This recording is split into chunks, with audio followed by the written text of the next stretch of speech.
Silakan Pak Menteri Keuangan. Makasih Pak Menko. Saya sedikit aja, nggak 10 kayak Pak Gub tadi, 2 aja, 10 Pak. 7. Saya 2 aja mungkin. Yang pertama dari angka pertumbuhan ekonomi tadi yang keluar hari ini 5,61 itu kita diskusikan dengan Bapak Presiden bahwa kita memang sudah bisa membalik arah ekonomi. Dulu kan sebelumnya 5,39, sekarang 5,61, dibanding sebelum-sebelumnya 5 atau di bawah 5 sedikit kan. Jadi ekonomi kita sedang mengalami akselerasi. Itu yang tidak disadari banyak orang sehingga orang agak takut dan keluar dari pasar modal. Kan saya kemarin bilang serok aja. Kalau mereka ikut mesti nanti ke depan akan untung banyak. Tapi jelas ekonomi sedang menuju pertumbuhan ekonomi yang lebih cepat dan akan kita jaga untuk ruang kedua dengan berbagai kebijakan, koordinasi dengan Bank Sentral juga menjaga sistem kondisi likuiditas dan juga kita akan memberikan stimulus tambahan ya Pak Menko ya ke perekonomian yang gak lama lagi akan diumumkan ya mungkin 1 Juni akan mulai jalan. Yang kedua untuk memperkuat nilai tukar,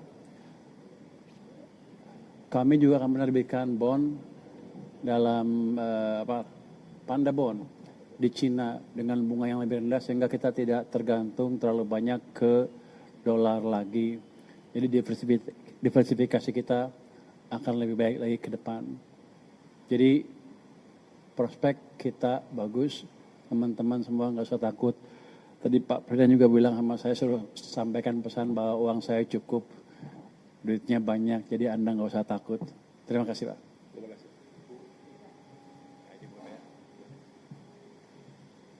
Terima kasih Pak Menko, yang saya hormati Pak Menko, Pak Gubernur BI, Pak Menteri Keuangan, Pak Ketua LPS, dan tentu saja rekan-rekan semua yang saya hormati. Selamat malam, Assalamualaikum warahmatullahi wabarakatuh. Baik, tadi kami menyampaikan dari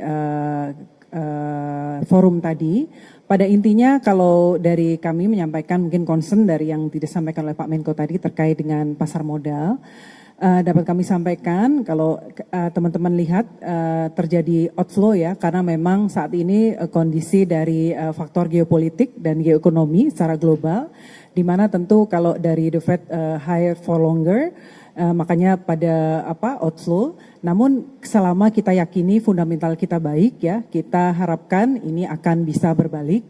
Namun demikian dapat kami sampaikan bahwa setelah market event yaitu yang dicetuskan dari semenjak akhir Januari kemarin dari MSCI, dapat kami sampaikan bahwa seluruh hal-hal yang menjadi concern dari global investor terkait dengan transparansi dari pasar modal Indonesia, di mana data dari 1% pemegang saham sudah kita buka, kemudian granularity dari data dari 9 klasifikasi menjadi 39 sudah kita sampaikan secara sangat granular.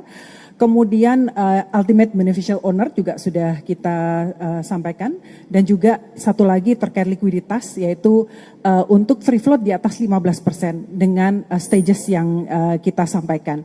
Nah kemudian kalau kita melihat bagaimana perbaikan-perbaikan ini tentu menimbulkan implikasi ya.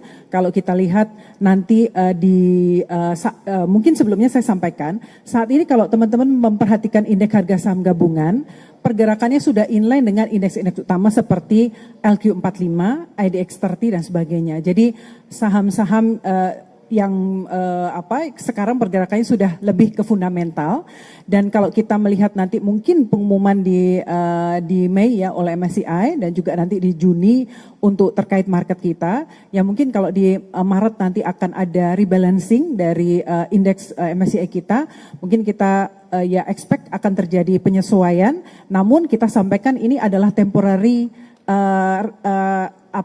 dampak temporary dari perbaikan yang kita lakukan seperti short term pain gitu ya, tapi harapannya ke depan akan semakin baik secara fundamental dan kita harapkan ini akan semakin baik karena kita terus memperbaiki contohnya untuk pendalaman pasar. Teman-teman kalau melihat angka jumlah investor di pasar modal kita dalam 1 tahun tuh naik sekitar 5 juta SID. Jadi kita pendalaman pasar, bagaimana investor domestik kita tingkatkan supaya kalau terjadi gonjangan di luar tetap lebih stabil untuk market kita. Mungkin dari kami itu Pak Menko, terima kasih.